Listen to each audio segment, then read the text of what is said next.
Blessed. What does the opportunity mean for you? What does the signing here mean? It means a lot. It gives me opportunity to continue to do what I love, and to help this team, be successful. In what way do you think you can help, or what's the best way you can help the team? Just coming out and being a leader. Bringing that energy to the extra energy to the facility. Allowing guys to see how I work, and then also on the field as well. That's kind of what we're judged off of. But I think the biggest impact you can make is on an individual. How did this all come together with Seattle?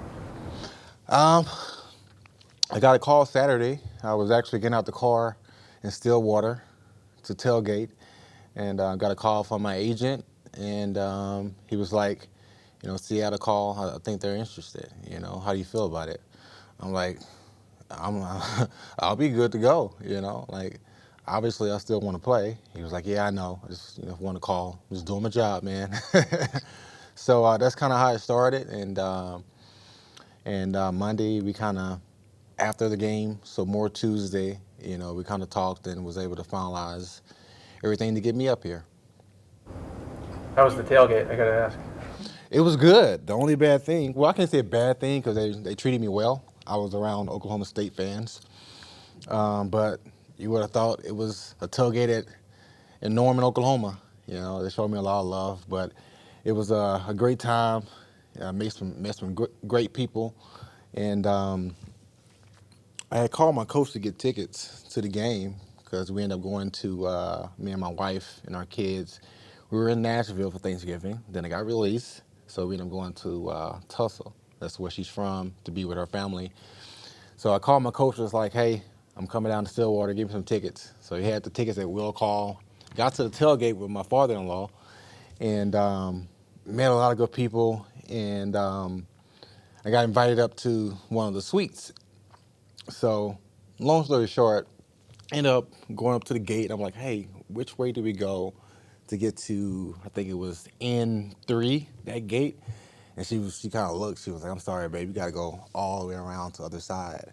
I'm like, there's no way to go straight through? She was like, and she ended up land us into the game, actually, from the side.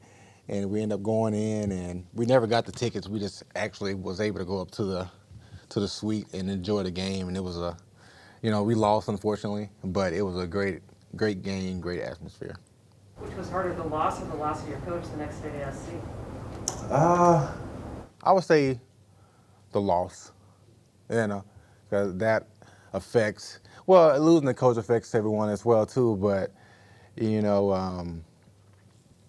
I think that was a bigger loss, losing to Oklahoma State, having a chance to go to the Big 12 championship game and, the college playoffs as well.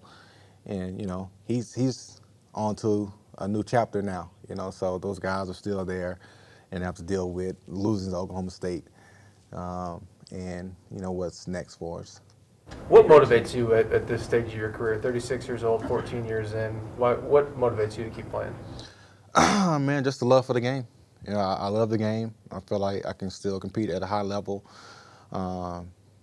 Just have an opportunity to help teams, to inspire guys. That's one of the most rewarding things. Is when I see guys, and they say to me, "Man, just keep doing what you're doing. It's so inspiring." I see Mark Ingram in Tennessee. And, he was like, bro, you need to get your shoulders low, man. What are you doing? I was like, yeah, I know. And then he was like, but you're inspiring me, man. Got released, get picked up by Seattle. He's one of the first people to text me, saying the same thing, keep inspiring me. So that and, obviously, chasing a championship. What's left to accomplish for you individually? Individually? Winning a championship. Yeah. Style isn't going to change, but you mentioned being in Tennessee. You've been with a couple of different clubs in the last few years. What's the challenge of learning or fitting into an offensive scheme, particularly one here that is new to the team this year? It's all about getting in sync with the guys up front. I think that's the biggest thing for a running back. is getting the feel and trusting those guys up front. And, so that'll be, I'm not going to call it a challenge because I feel like I'll be able to flow, with this style of offense and how their run game is. It kind of fits my style a little more than I would say Tennessee. And so I think it'll be an easy adjustment for me. Running back's a position that typically has a pretty short shelf life. What's been the secret for you now, you're 15, to still be able to play at this level? Have you had to make significant adjustments the last few years to make sure your body's ready to go? Yeah, man, the number one ingredient is, trusting in God. That's been my main thing, and keeping faith no matter what the outsiders say. If I would let people decide, I would have been retired 5-6 years ago. But, just having faith, putting in the work, I believe you get out what you put in any type of situation, no matter what field you're in. And, I've done that over the years. And that comes with taking care of your body, doing those things that a lot of people, kind of sweep on the rug or don't take the time or dedicate themselves to doing it. But I have, so along with that and having faith and putting in the work, here I am, year 14. You're coming into a situation where the offense is obviously struggling. I don't know how much you know about that or what you've seen of it, but can your style of running help that a little bit? What about your style can help that maybe? Yeah, I think the attitude that I bring to the game, and I don't really feel like I showed too much in Tennessee, but before I got released, I was feeling, my legs were back under me. I felt like going into the Patriots week, that was a week that I was going to be able to blossom, and unfortunately I got released, so. Yeah, I feel like it's a lot that I can add to the run game, and inspire these young guys as well, make those guys work harder when they see me out there, pretty much going full speed doing a walkthrough, 14 years in, that made them kind of pick up their tempo a little more as well. So, I feel like I'll be able to add to the running back room and help get this running game going. Is that something, going full speed, is that something you've always kind of prided yourself in, even in a walkthrough? Yeah, I've always been that way. I slow it down some, at times, especially when the coach is like, hey, can you slow it down a little bit, just get the look or whatnot. But I've just always been that way. What do you remember of Pete trying to recruit you out of high school? I remember being in class and the coach came down and was like, hey, there's a coach here to see you. So we had like a 2-story high school, and the coach's office, it was like a glass window and it overlooked the basketball court. So I walk up, I was on the second level, walk around to the athletic office, and he was like, yeah, he's down there. So I look and I see a guy, white hair, shooting jumpers and shooting 3-pointers. And it was Pete Carroll when I got down there. So it was so real for me, being from East Texas, knowing a lot about Pete Carroll at that time, and here he is in little old Palestine, Texas, coming to recruit me.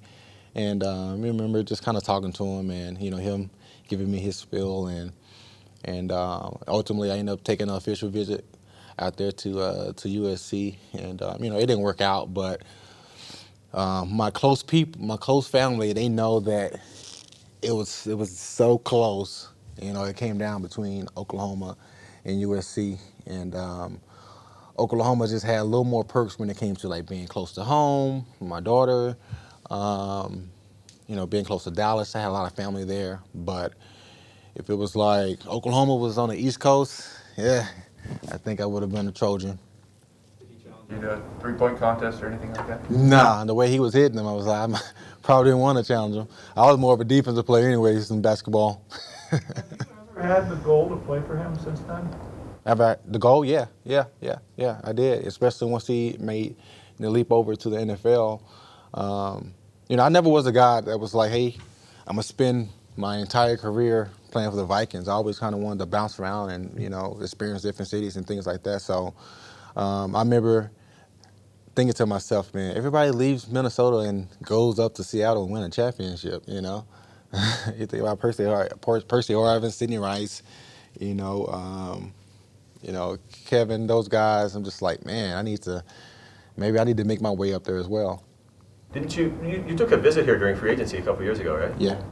Was that close at all? Or? Yeah, it was close, you know, it just didn't work out.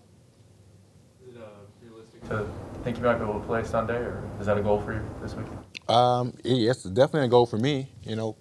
Excuse me, it's a goal for me, but you know, it's up to the coaches and the staff and see, you know, how I finish off this week, and then I'm sure they'll make a decision based off that. You played against him for a long time. What makes Bobby Wagner really special? He's just, man, he's just an animal, man. He's a dog, you know. You think about a linebacker that you just have so much respect for is him. And it's obvious he watches film, you know. You see him making plays before the plays is even developed. And that shows you that he's a smart player, you know, very aggressive, has great instincts. You know, that's something you can't teach. And he has that combination of everything. You know, great lateral agility and smart, fast. You know, physical at the contact. And I think his number one thing is just he's just a smart player. Anything else? Thanks, Adrian. All right. Thank you. Guys, take it easy.